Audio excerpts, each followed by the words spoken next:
राग आसा भगत कबीर जियो के, हम मस्कीन खुदाई बंदे, तुम राजस मन पावे। अल्लाह अब्बल दीन को साहेब, जोर नहीं फरमावे। काजी बोलिया बन नहीं आवे, रहो रोजा तरे नवाज गुजारे। कलमा पिश्त ना हुई, सतरे काबा कट ही पितर। जेकर जाने कोई, नवाज सोई जो न्याओ बेचारे। कलमा अकल जाने, पांचो मुसला बिछावे। तब तो दीन पछाने, खस्म पछान तरस कर जी मैं। मार मणि कर फिकी, आप जनाए अवर को जाने। तब होए पिस्त सरीकी, माटी एक पेख तुर नाना। तामै ब्रह्म पछाना, कहे कबीर पिस्त छोड़ कर। दोजक सो मन माना, माटी एक पेख तर नाना। तामै ब्रह्म पछाना, कहे कबीर पिस्त छोड़ कर। दोजक सो मन माना। ये शब्द सतगुर कबीर महाराज जी ने राग आसा दे विच उचारिया होया। धन धन श्री गुरु ग्रंथ साहब जी दे 480 अंग ते सुशोभित है। सतगुर कबीर महाराज जी जो लोग सिमरन करते हैं, उसकी बंदगी करते हैं, नवाज गुजारते हैं, कलमा पढ़ते हैं, उन्होंने जीव नूं समझाउण कर रहे कि जिहड़े तुसीं ये काम करते हो, जेकर मन तुहाडा किते होर है ते ये काम तुसीं कर रहे हो, फिर इसका कोई फायदा नहीं। इन्होंने तुहानूं पिश्त विच जिहड़ी तुसीं बहिश्त लभ रहे हैं, तुसीं उत्थे पहुँच नहीं सकते, क्योंकि मन दा उस दे नाल एकाग्रता करके ही मन दे नाल सुन समाधि विच पहुँच होना है। जेकर तुसीं जीव दे नाल तां धक्का करदे हो, पर दूसरे पासे लोक दिखावे लई रोजे भी रखने, कलमा पढ़नी, नवाज पढ़नी, ये जिहड़े कर्म है, फिर तुहानूं ये किसी भी तरीके दे नाल बहिश्त विच नहीं। जेकर जीव ते धक्का करना है तो ये तो नरक का रस्ता तुहाडे लई बनाउणगे। सो सतगुर कबीर महाराज जी समझा रहे शब्द दे विच, हम मस्कीन खुदाई बंदे, तुम राजस मन पावे। कहंदे असीं तां निमाणे जिहे उस परमात्मा दे जीव हाँ, पर तैनूं जो लगदा है कि राज तुहानूं चंगा लगदा है, तुसीं राज दे विच रहना चाहुंदे हो, असीं तां उस दी बंदगी दे विच ही साडा मन खुश हुंदा है। असीं उस दे निमाणे जिहे जीव हाँ, तुसीं राज करन वाले राजे हो। अल्लाह अब्बल दीन को साहेब, जोर नहीं फरमावे। जो उसने सारी खलकत पैदा की हुई है, कहते उस परमात्मा दी है। सब तो पहला मजहब तां उस परमात्मा दा है, उस अल्लाह दा है, जिस दे करके है अब्बल अल्लाह नूर अपाया। कुदरत के सब बंदे, एक नूर ते सब जग उपजिया। कौन भले कौन मंदे, कहते सारा इको ही नूर दे नाल उसने दुनिया नूं बनाया है। तो फिर इत्थे चंगा माड़ा तो कोई हो ही नहीं। पर तुसीं जदों जोत तगाना करते हो, तो ये तो परमात्मा हुक्म नहीं दिंदा, ये अल्लाह हुक्म नहीं दिंदा। इस करके जीव के उत्ते धक्का करना जिहड़ा ये कोई मजहब नहीं है। सो सब तो पहला मजहब तो दुनिया के उत्ते उस परमात्मा का ही है, जिसने सारी दुनिया नूं एक नूर दे नाल बनाया, जिसका नाम सब तो पहला दुनिया के उत्ते है। सो उस अल्लाह ने सारी दुनिया नूं इक्को जिहा बना के भेजिया। इक्को ही दुनिया ते मजहब होना चाहिए। वो मजहब है कि दूसरे दे नाल धक्का नहीं करना, दया करनी है आप तो माड़े दे नाल, और बड़े दी सत्कार करना। पर इत्थे मजहब जिहड़े तुसीं राज करन दी खातर अपने अपने बना लए, कि एक नूं माड़ा कहना दूसरे नूं चंगा कहना, ये तो अल्लाह का कोई हुक्म नहीं है, अल्लाह का कोई फरमान नहीं है कि दूसरे नाल धक्का करो। काजी बोलिया बन नहीं आवे, कहंदे जिहड़ा काजी बोल रहा ये मन नूं नहीं पाउंदा, ये चंगा नहीं लगता, ये नहीं जो तू बोल रहा ठीक है, ये ठीक नहीं है। रोजा धरे नवाज गुजारे कलमा पिश्त ना हुई, कहंदे तू रोजे भी रखता है, नवाज भी गुजारता है, कलमा भी पढ़ता है कि मैनू बहिश्त मिलूगी, लेकिन कहंदे बहिश्त मिलनी नहीं। जिन्ना मर्जी तुसी ये दुनिया नूं दिखाने लई कर रहे हो, इसका कोई फायदा नहीं है। जेकर तुसी जीव दे नाल धक्का करते हैं, दूसरे नाल बेइंसाफी करते हैं, सच दे मार्ग नूं छड्डदे हैं, तो ये चीज़ां करन दा कोई फायदा नहीं है। क्योंकि जिहड़े रोजे रखने हैं, कोई व्रत रखना है, कोई कुछ भी करना है, तो उन्हां चीज़ां दा रखो जिस दे नाल मनुखता नूं फायदा होवे। तुसीं हर समय 70 काबा घट ही पीतर जे कर जाने कोई, वो तो कहंदे अंदर है परमात्मा, वो काबा अंदर है, तुसीं काबा किहड़ा बना रहे हो। 10वें द्वार नूं ही काबा कहंदे है, 10वें द्वार नूं ही मक्का कहंदे है। सो जेकर तुसीं अंदर नहीं देख रहे, अपने अंदर झाक नहीं रहे, अंतरीव दे विच जाना नहीं चाहते, तो चाहे रोजे रखो, चाहे नमाज पढ़ो, चाहे कलमा पढ़ो, ये तुहानूं बहिश्त विच नहीं लैके जा सकते। क्योंकि जेकर असीं ये कहिए कि असीं कोई व्रत रख लिया, बहुत वड्डी गल कर लई, इहदे नाल कुछ नहीं बनता। क्योंकि सतगुरु अमरदास जी ने कहंदे अपने भतीजे नूं जदों लकड़ां लैण लई हुक्म कीता कि जा मंडी तो लकड़ां लै आई, तो उन्होंने कहंदे एक रमाल दिता कि उहदी रजा च रहना, उहदे हुक्म दे विच रहना, तैनूं उत्थे कुछ नहीं हुंदा। जदों कि उसकी माता ने कहा कि मेरे पुत्र नूं कुछ हो ना जाए, उत्थे भूत प्रेत चड़ेला है, कहंदे कुछ नहीं हुंदा। मंडी दे विच गया, जिवें कि आपां रोज़ां दी गल कर रहे हैं, कुछ दिन बीतते गए, लकड़ां उन ब्यास दे विच कट के पानी च तार देनियां, अगे उन्होंने गोविंदवाल आ जाना, उन्होंने फड़ लेनी है। दिन बीतते गए, लेकिन एक दिन एकादशी का व्रत उस राजे ने प्रजा नूं कहा होया सी अज एकादशी का व्रत है, उन्हें नहीं रखिया। चुल्हा बालिया, भोजन बनाया, छकिया, छकाया। शिकायत हुई राजे के दरबार से कि इसने एकादशी का व्रत नहीं रखिया। उन्हें जो बुलाया गया, पूछा गया कि तेनों पता नहीं कि अज एकादशी का व्रत है, तो कहन लगे असी व्रत तो रोज़ रखते हैं। वो कहते तुसीं किहड़ा व्रत रखते हैं? कहते असी रोज़ अखां का व्रत रखते हैं कि असी गलत नज़र के नाल किसी नूं तकना नहीं, कन्नां का व्रत रखते हैं, गलत सुनना नहीं, पैरां का व्रत रखते हैं, को संगत दे विच जाना नहीं, हत्थां का व्रत रखते हैं, गलत कार नहीं करनी, किसी ते धक्का नहीं करना, जबान का व्रत रखते हैं, गलत बोलना नहीं, सत्कार देना हर एक नूं, सब नूं एक नज़र दे नाल देखना। राजे ने जदों ये गल सुनी, वो कहंदे सदाई है, जेल दे विच पा दिओ। उसनूं जेल दे विच सुੱਟ दिता गया। भाणा वरत्या, उसका लड़का बीमार होया। एकदम सब संगत जिन्ने लोग सी उदास हो गए कि राजे का एक ही लड़का है, वो भी बीमार हो गया, बचन की उम्मीद नहीं है। जिहड़ा संतरी जेल का उस दे भी जदों उसने देखा चेहरे ते मुस्कुराहट नहीं है, उन्होंने पूछा कि पहले तो तुसीं बहुत खुश रहिंदे सी, अज क्यों उदास हो? कहंदे राजे का लड़का ठीक नहीं है। वो कहंदे भी जे ठीक हो जाए, कहंदे फिर तो तुसीं मालो माल हो जाओगे। सो उन्होंने उसनूं कहा कि मैं ठीक कर सकता हाँ। उन्होंने बाहर कढ़िया गया, राजे के लड़के के कोल लैके गए। लड़के नूं कोल बैठ के उसने जपजी साहब का पाठ किया। पाठ खत्म होने ते अरदास करके जिहड़ा गुरु महाराज जी ने रमाल दिता सी उसके चेहरे ते फेरिया, और लड़का उठ के बैठ गया और उसनूं कहा कि वाहिगुरु कहे।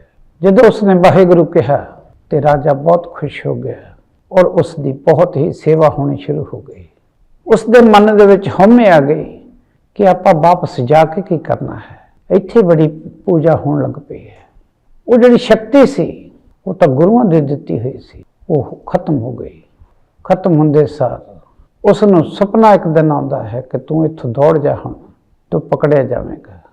वो नस के जदों दौड़ के गुरु महाराज के दरबार दे विच आउंदा है। ਰੋਂਦਾ ਹੈ ਵੀ ਮੈਨੂੰ ਮਾਫ ਕਰ ਦਿਓ, ਮੇਰੇ ਵਿੱਚ ਹੰਕਾਰ ਆ ਗਿਆ ਸੀ ਕਿ ਮੈਂ ਸਭ ਕੁਝ ਠੀਕ ਕਰ ਸਕਦਾ, ਮੈਨੂੰ ਨਹੀਂ ਸੀ ਪਤਾ ਕਿ ਸ਼ਕਤੀ ਤੁਹਾਡੀ ਬਖਸ਼ੀ ਹੋਈ ਹੈ। ਤਾਂ ਉਹਨਾਂ ਨੇ ਕਿਹਾ ਕਿ ਤੂੰ ਮੇਰੀ 'ਚ ਆ ਗਿਆ ਸੀ, ਹੰਕਾਰ ਤੈਨੂੰ ਹੋ ਗਿਆ ਸੀ, ਇਹ ਤਾਂ ਸ਼ਕਤੀ ਮੇਰੀ ਵੀ ਨਹੀਂ, ਉਸ ਦੀ ਦਿੱਤੀ ਹੋਈ ਹੈ। ਸੋ ਜੇਕਰ ਅਸੀਂ ਮਨ ਦੇ ਵਿੱਚ ਸਾਡੇ ਕੁਝ ਹੋਰ ਹੈ, ਅਸੀਂ ਰੋਜ਼ੇ ਵੀ ਰੱਖ ਲਈਏ, ਨਮਾਜ਼ ਵੀ ਪੜ੍ਹ ਲਈਏ, ਕਲਮੇ ਵੀ ਪੜ੍ਹਦੇ ਹਾਂ ਅਸੀਂ, ਪਰ ਇਹ ਸੋਚੀਏ ਕਿ ਇਹਨਾਂ ਚੀਜ਼ਾਂ ਨਾਲ ਅਸੀਂ ਬਹਿਸ਼ਤ ਵਿੱਚ ਜਾਣਾ ਨਹੀਂ ਜਾ ਸਕਦੇ ਜਿੰਨੀ ਦੇਰ ਤੱਕ ਮਨ ਜਿਹੜਾ ਸਾਡਾ ਉਹ ਸਾਫ਼ ਨਹੀਂ ਹੈ। ਇੰਨਾ ਸਾਫ਼ ਹੋ ਜਾਣਾ ਚਾਹੀਦਾ ਕਿ ਕਬੀਰ ਮਨ ਨਿਰਮਲ ਪਿਆ, ਜੈਸੇ ਗੰਗਾ ਨੀਰ ਪਾਛੇ ਲਾਗੋ ਹਰ ਫਿਰੇ, ਕਹਿਤ ਕਬੀਰ ਕਬੀਰ। ਮਨ ਦਾ ਸੌਦਾ ਮਨ ਦਾ ਹੈ, ਉਹ ਮਨ ਦਾ ਜਿਹੜਾ ਮਨ ਸਾਰੇ ਹੁਕਮ ਕਰ ਰਿਹਾ ਇੰਦਰੀਆਂ ਨੂੰ ਕਿ ਤੂੰ ਹੁਣ ਆਹ ਕਰਨਾ, ਤੂੰ ਹੁਣ ਆਹ ਕਰਨਾ। 70 ਕਾਬਾ ਘੱਟ ਹੀ ਪੀਤਰ, ਜੇਕਰ ਜਾਣੇ ਕੋਈ।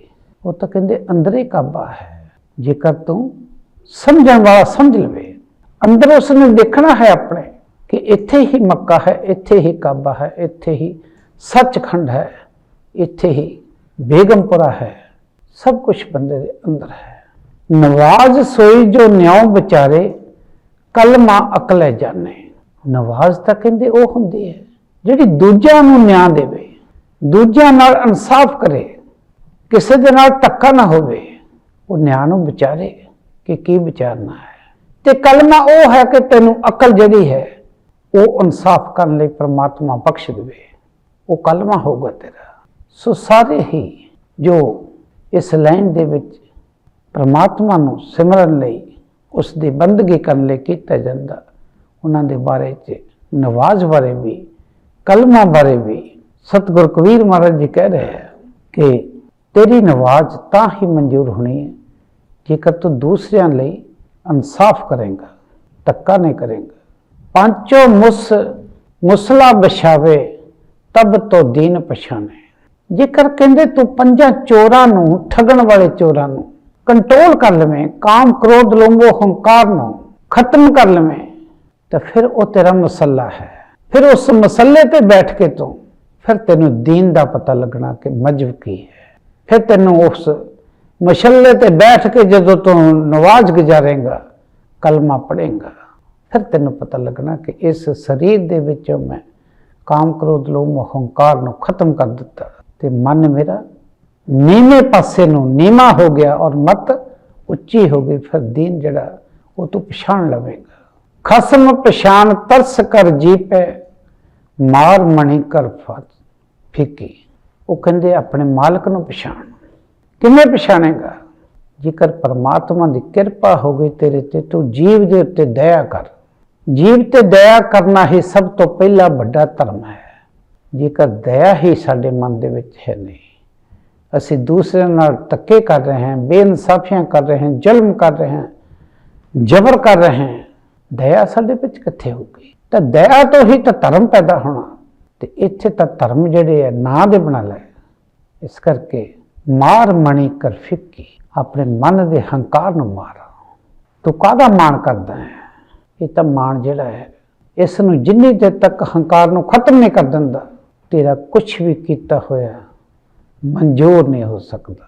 ਔਰ ਜਿੰਨੀ ਦੇਰ ਤੱਕ ਦਇਆ ਤੇਰੇ ਵਿੱਚ ਆਉਂਦੀ ਨਹੀਂ, ਜਿੱਥੋਂ ਇਹ ਰਹਿਮਤ ਸ਼ੁਰੂ ਹੋਣੀ ਹੈ, ਉਨੀ ਦੇਰ ਤੱਕ ਬਹਿਸ਼ਤ ਦਾ ਤੂੰ ਸੁਪਨਾ ਵੀ ਲੈਣਾ ਜਿਹੜਾ ਹੈ ਉਹ ਤੇਰੇ ਲਈ ਠੀਕ ਨਹੀਂ, ਕਿਉਂਕਿ ਤੇਰੇ ਕਰਮ ਕਾਂਡ ਦੇ ਨਾਲ ਕੁਝ ਨਹੀਂ ਬਣਨਾ। ਆਪ ਜਨਾਏ ਅਵਰ ਕੋ ਜਾਣੇ, ਤਬ ਹੋਏ ਪਿਸ਼ਤ ਸ਼ਰੀਕੀ। ਜਿਸ ਨੇ ਕਹਿੰਦੇ ਆਪਣੇ ਆਪ ਨੂੰ ਪਛਾਣ ਲਿਆ ਤੇ ਆਪਣੇ ਵਰਗਾ ਦੂਜਿਆਂ ਨੂੰ ਜਾਣ ਲਿਆ, ਫਿਰ ਕਹਿੰਦੇ ਪਿਸ਼ਤ ਦਾ ਤੂੰ ਸ਼ਰੀਕ ਹੋ ਸਕਦਾ, ਫਿਰ ਤੂੰ ਬਹਿਸ਼ਤ ਵਿੱਚ ਜਾ ਸਕਦਾ, ਫਿਰ ਤੂੰ ਸਵਰਗ ਵਿੱਚ ਜਾ ਸਕਦਾ, ਕਿਉਂਕਿ ਤੂੰ ਆਪਣੇ ਆਪ ਨੂੰ ਪਛਾਣ ਲਿਆ। ਖੇਡ ਇਹੋ ਹੈ ਕਿ ਆਪਣੇ ਆਪ ਨੂੰ ਪਛਾਣਨਾ। ਆਪਣੇ ਆਪ ਨੂੰ ਬੰਦਾ ਉਦੋਂ ਹੀ ਪਛਾਣ ਸਕਦਾ ਜਦੋਂ 9 ਦਰਵਾਜ਼ੇ ਜਿਹੜੇ ਉਹਦੇ ਬੰਦ ਹੋ ਕੇ 10ਵਾਂ ਦੁਆਰ ਖੁੱਲ ਜਾਂਦਾ। ਉਦੋਂ ਉਸਨੂੰ ਆਪਣੇ ਆਪ ਦਾ ਪਤਾ ਲੱਗ ਜਾਂਦਾ ਕਿ ਮੇਰੇ ਅੰਦਰ ਕੀ ਹੈ। ਫਿਰ ਹੀ ਉਹ ਕਹਿੰਦਾ ਕਿ ਹਮ ਨਹੀਂ ਚੰਗੇ, ਬੁਰਾ ਨਹੀਂ ਕੋਈ। ਨਹੀਂ ਤਾਂ ਦੁਨੀਆ ਤੇ ਤਾਂ ਰੱਟ ਇਹੋ ਹੀ ਲੱਗੀ ਹੈ ਕਿ ਮੇਰੇ ਵਰਗਾ ਹੀ ਹੈ ਨਹੀਂ ਕੋਈ। ਤੇ ਇੱਥੇ ਆ ਕੇ ਕਰਦੇ ਕੀ ਹੈ? ਬਹੁਤ ਵੱਡੇ ਵੱਡੇ महलवाड़ियां बनाने की कोशिश करते, गहरी करके नींव खदाई, उपर मंडप छाए, मार कंडा को उदकाई, जिनतर मुंड बुलाए। मारकंडे जी कहते एडी लंबी उम्र हुई है, उन्हें कोई मकान नहीं बनाया, मंडप नहीं बनाया, कखां दी कुल्ली दे विच जिंदगी गुजार के वो दस के गया कि दुनिया तो लैके नहीं जाना कुछ भी। पर असी महलवाड़ियां बनाने लई बड़ियां डूंघियां डूंघियां नीहां रखते हैं, उत्ते बड़े महल सारते हैं, जो कोई रहना कुछ नहीं है, नाल जाना कुछ नहीं है। सो अपने आप नूं नहीं पछाणिया। मारकंडे ने अपने आप नूं पछाण लिया कि जाना है इत्थों, इत्थे रहना कुछ नहीं है। उसने कखां दी कुल्ली दे विच ही सारी जिंदगी कट्टी। सो जेकर इत्थे दुनिया दे उत्ते उन्होंने बार बार बाणी दे विच ये गल कही है कि सारे ये नाते झूठे है, ये सारे जायदाद दे सपने झूठे है, तो फिर बंदे नूं इस पासे नूं लग जाना चाहिए कि इन्हां तो हौली हौली त्याग ते बराग दे विच जाके अपने आप नूं पछाण कि तेरा आउणा दुनिया ते क्यों होया, ते करके की जाना है, इत्थों जाना तेरे नाल की है, ते तू लैके की आया सी, ते फिर तू उत्थे दा शरीक भी बन जावेगा जिस दे तू आस ला के बैठा कि मैंने स्वर्ग मिले। स्वर्ग जिहड़ा वो तो तेरे मन की एकाग्रता तो होना है। जदों तू सब नूं अब्बल अल्लाह नूर पाया, कुदरत के सब बंदे, एक नूर ते सब जग उपजया, कौन भले को मंदे। ये जदों तू पछाण गया, दूसरे नूं अपने वर्गा जान लिया, तो फिर तू शरीक बन सकदा, भाईवाल बन सकदा। माटी एक पेख धरनाना, ता मैं ब्रह्म पछाना। कहते उस परमात्मा ने इको मिट्टी दे कई प्रकार दे ये जीव बना दिते, मिट्टी इको ही है, पर इनू पछाणूगा ओही जिसने अपने आप नूं जान लिया है, जिसने ये देख लिया कथता बकता सुनता सोई, आप विचारे सुग्यानी होई, वो ब्रह्म पछाण लेंदा। फिर जिसने अपने आप नूं जान लिया कि उस नूर इको तो ही, इको ही मिट्टी दे असीं बर्तन है, पंज तत्व दे असीं पुतले हैं, इत्थों जाना है। वखरे वखरे तरह के उन्हें रूप बना दिते, वखरी वखरी तरह के उन्हें बर्तन साज दिते। सो माटी एक अनेके साजी, साजी सजनहारे, ना कुछ पोच माटी के भांडे, ना कुछ पोच कमारे। वखरे वखरे जो साडे रूप बन गए, साडे बोल बन गए, साडे लोकां दे विच वखरे वखरे पहरावे बन गए, पर इन्हां दे नाल कुछ नहीं होना, क्योंकि मालक एक है, आए एक तो है, जाना एक जगह है। जिन्ने मर्जी असी वखरे वखरे भेस बनाइए, वखरे वखरे कर्मकांड करिए, इन्हां दे नाल कुछ नहीं होना। सिर्फ ते सिर्फ अपने आप नूं पछानना है कि मैं कौन है, आया क्यों है, किसने मैनू भेजा है, जाना कित्थे है। कहे कबीर पिश्त छोड़ कर दोज किसे मन माना। कहते हे बंदे, हे जीव, तू तो ये करके रोजे भी रख ले, कलमा भी पढ़ ली, नवाज भी पढ़ ली, पर जेकर तू जीव ते उत्ते धक्का कीता, बेइंसाफी कीती, तो फिर तो तू तो पिश्त तां की जाना, तू तो रास्ता ही नरक दा बना लिया, तेनों तो नरक नसीब होगा। सो सानू जीव नूं समझा रहे है कि जीवन दे विच आप तो जो पिछे है उस ते दया करनी सीखिए। जेकर असी दया दे विच आवांगे तो सानू हौली हौली परमात्मा जिहड़ा अपनी किरपा करूगा, सानू सच दे मार्ग ते तोरूगा। काम क्रोध लोभ मोह हंकार तो असी बच जावांगे, फिर असी जीवन जिहड़ा सफल करके चल जावांगे दुनिया तो।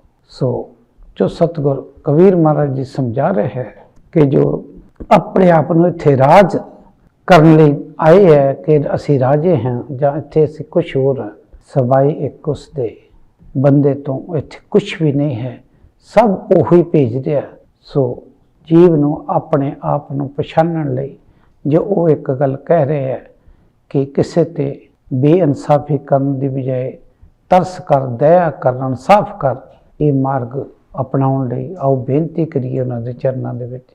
वो किरपा करन, गुरु महाराज जी अपने चरनां दा आसरा देण, उन्हां दे चरनां दा ओट आसरा मिले, आशीर्वाद मिले, तां कि ये जिहड़ा ਜੀਵਨ ਦਾ ਮਾਰਗ ਹੈ, ਸੱਚ ਦਾ ਮਾਰਗ ਹੈ, ਇਹ ਅਪਣਾਇਆ ਜਾ ਸਕੇ। ਇੰਨੀਆਂ ਕੁ ਬੇਨਤੀਆਂ ਕਰਦੇ ਹੋਏ ਉਹਨਾਂ ਦੇ ਚਰਨਾਂ ਦੇ ਵਿੱਚ ਫਤਿਹ ਬੁਲਾਈਏ। ਵਾਹਿਗੁਰੂ ਜੀ ਕਾ ਖਾਲਸਾ, ਵਾਹਿਗੁਰੂ ਜੀ ਕੀ ਫਤਿਹ।